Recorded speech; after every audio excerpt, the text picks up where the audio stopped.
So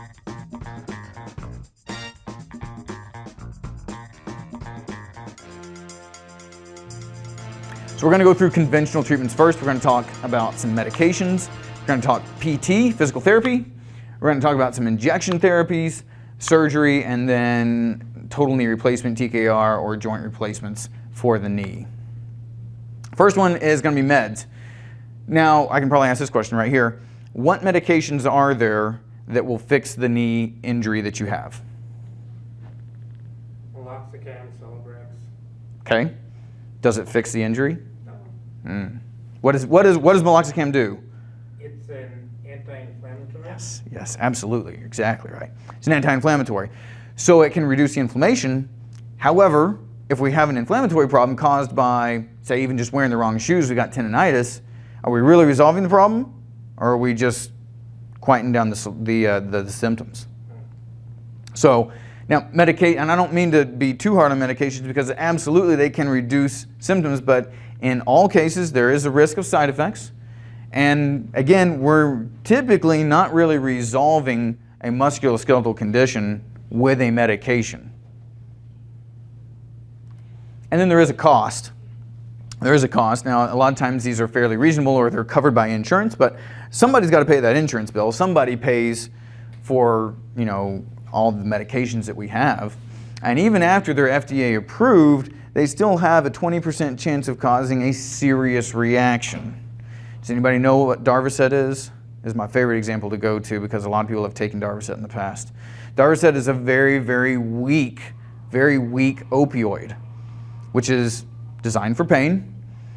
They used it for about 50 years before they finally took it off the market. Do you know why they took it off the market? It was causing heart failure. And they knew it for about 20 years before finally there was enough pressure that they pulled it off the market. They had all kinds of other things they could have done. It's not like it was the only pain drug out there. They knew it was causing problems. They kept it on the market. Hundreds of people died and didn't have to. So when we're talking medications, even when you've got an FDA-approved medication, there can still be problems. Deaths from medications alone are estimated about 128,000 per year, which is about the same as strokes. And that takes me to the point of, do we really have good health care here in the U.S.? We have some amazing health care options, but what's our status of health care here in the U.S.? We're about 5% of the world's population, but we'll spend more than the rest of the world combined on our health care every year. We'll also consume 75% of all medications used in the world and about 90% of all the opioids that are used in the world. We have a medication problem. We have a prescribing problem. We have pain problems here in the U.S., and we're clearly not handling them as well as we should. This should set off red flags in in everybody's mind. One of the problems is the pharmaceutical industry, the only incentive they have is to get more people on medications. And to that point, you've probably heard in the last year, not quite a year, these multiple lawsuits against Purdue, McKinsey, McKesson, and even more, these opioid opioid manufacturers, they are now in really, really hot water because of the way that they pushed opioids on doctors. $8.3 billion settlement just from Purdue, and we've got ongoing lawsuits against others as well. But essentially what they did is they misrepresented the risk of opioid medications and how addictive they are. They lied to the doctors and said, your patients deserve to feel good. Give them these medications. They're not addictive. It's fine. Your doctors don't want you to be in pain, so they started prescribing them. This started back in the 90s, and they actually had a conspiracy to try to push more opioid medications on the U.S. population because they could make tons of money from it. That's the problem we're in now. And now it is actually continuing to get worse. More than 70,000 people in the U.S. died in 2017 alone from opioid-related causes. In 2019, our life expectancy went up for the first time in about 4 years. And overdose deaths leveled off. But then we got into 2020, which was a nightmare.